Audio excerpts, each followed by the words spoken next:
I never realized it left. Well, Critic, if you thought that was strange, get a load of Dag trying to reconfigure that fembot he picked up from earlier. Where the hell are the personality circuits on these G2 fembots? They're in her posterior. You wouldn't dare. He's not seriously going to. Oh, he's going there. See that look on his face? That's the look of a man who's about to plunder him some ass. You wouldn't dare. Ooh. Sorry, folks. Had a flashback there for a moment. Help! Help! Help! What? Oh, it just gets better and better. Give it a few more seconds, we'll have a cinema snob review. Dag? Why do you risk your life stealing crystals? And how the hell did this movie only get a PG rating? Wait for it. That should do it. Ah. That's more like it. Has anyone ever told you that you're awfully cute for a meat body? Well, that seals it. You went from Star Wars to Star Whores in a matter of seconds. Well, if there's one thing we can all learn from Starchaser is that the way to a woman's heart is through her ass. Where the hell did this scene come from? Who thought it was a bright idea to have Dag probe a fembot's butt? A fembot, if you will. Didn't anyone think of the fact that there's a children's audience that will most likely see this? Probably, because they're the only ones that would find this remotely funny. No wonder they ripped off Star Wars. The original ideas in this are just... You will never find the more wretched hive of scum and villainy. So after the two blast off into a Jackson Pollock painting, Orin and Dag part ways, with Dag meeting up with the film's version of Jabba the Hutt to hawk the crystals he stole. Oh, Dag, one of my nosy men thought he saw you with a young boy this evening. My girls do not excite you anymore. You know, that is exactly what this family-friendly space adventure needed. Pedophilia jokes! Well, that and robot ass play. Meanwhile, Orin happens upon a fortune teller who gives him advice on where to find the missing blade to his sword. Can you tell me where I'll find the blade? Such is not an easy task. Hey genius, you've been using the sword all throughout the movie. The blade's invisible. You've already found it! You might as well be trying to find the biggest douche in the universe! Case closed! Dag and Orin meet back up, but it's not long before Zygon's men are after them again, prompting Dag and the fembot to enact the oldest and dumbest trick in the book, the sexy lady diversion. Of course, this oldest dirt tactic is so stupid that it works perfectly. Seriously, the only way this could have been worse is if he fell for the carrot under the box trap.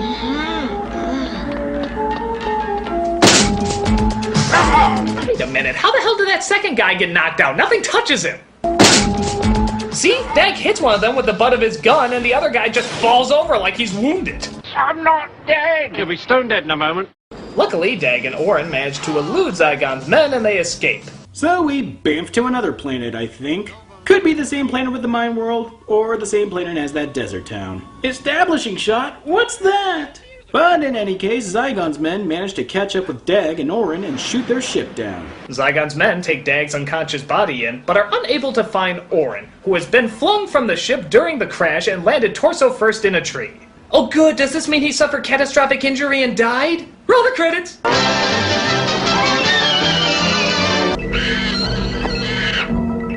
Oh hi, Boba Fett. Nope. Oh hi, Princess Leia.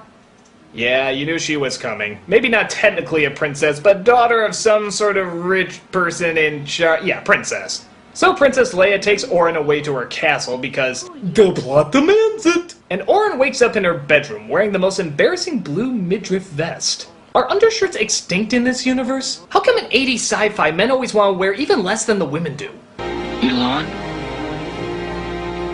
My name is Aviana. Who is Elon? A friend?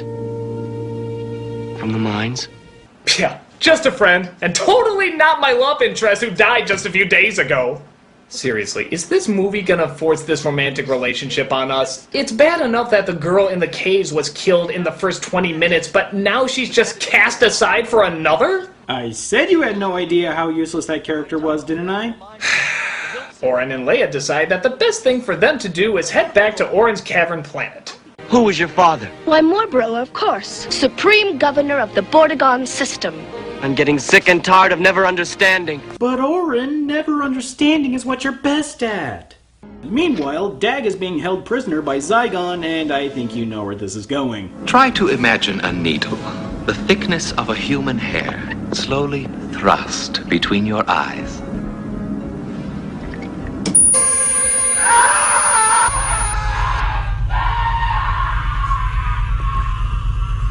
So it's been discovered that Orin's blade has been passed down from person to person, destroying the rule of tyrants for hundreds of years.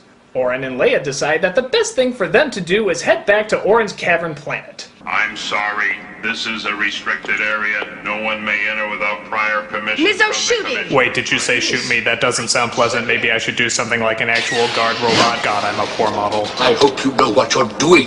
Let me try.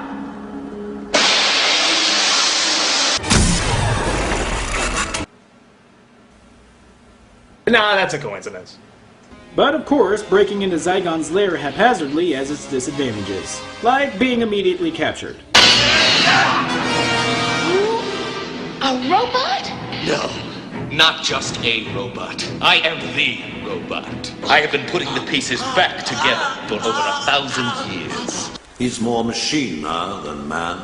So Orin is thrown into jail next to Dag. With the blade in Zygon's possession, nothing can stop him from taking over and enslaving the humans. In fact, this blade is so important that Zygon just leaves it out in the open on a console board.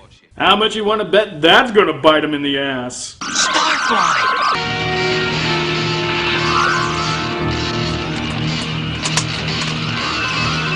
Conqueror of man, folks. God damn, this is stupid. So of course the twinkling dingleberry sneaks the hilt out of the reach of Zygon, and Orin uses it to escape. Guard! I have something for you. Oh boy, I hope it is candy. That is not candy. What's going on, Water Snake?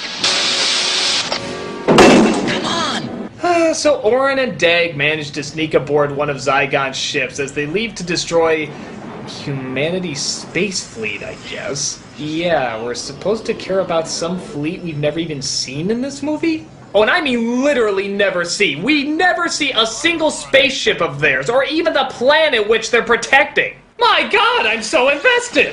Luckily, the Fembot managed to fix the ship and rejoins Orin and Dag as they manage to overtake control of the flagship leading the attack.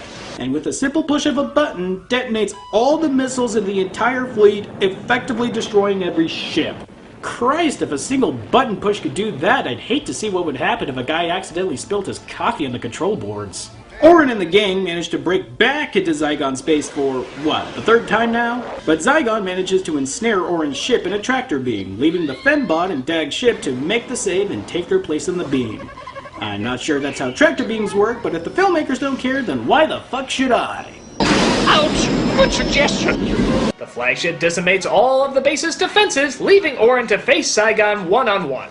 But it looks like Leia decides to go after Orin anyways after seeing Zygon pursue after him, and gets her ass captured as the two were fighting like a complete dumbass. Give me the hilt, Naka, or she will die like the other.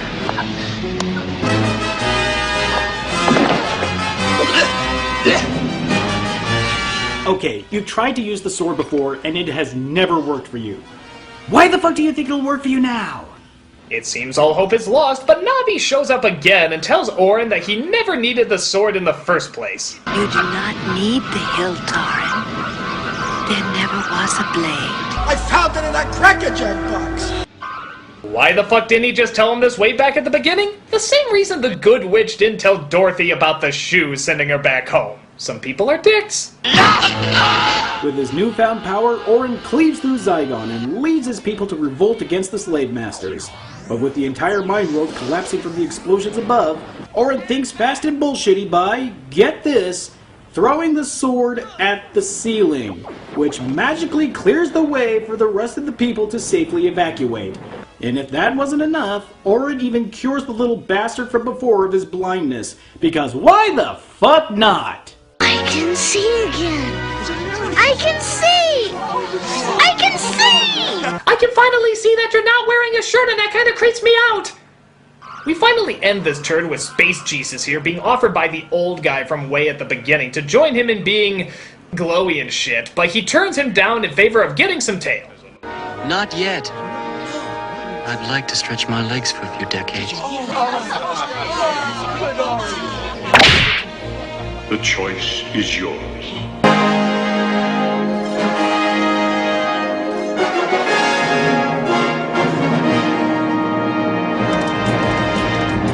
Thank God it's over. Let me tell you, this was a dumb, dumb movie. I mean, beyond all the plot points, characters, and shots that they stole from Star Wars, it's just lazy. I'll admit the animation can be good at some times, but the whole story is just a complete mess of half-baked ideas and sloppy execution. And it's just frustratingly blatant how much they're ripping off Star Wars. I'm sorry, it really gets in the way. But I did it. I stood up to your movie and I got through it. What do you think of them apples, bitch? I'll admit, you fared better than I expected. Can't wait to see how you'll respond with my next offering. Next offering?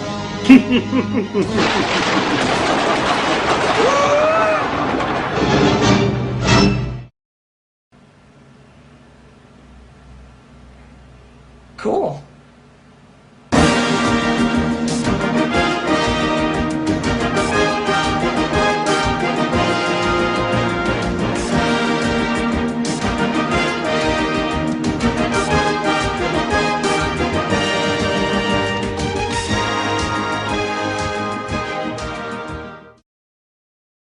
Il Kakan è tornato.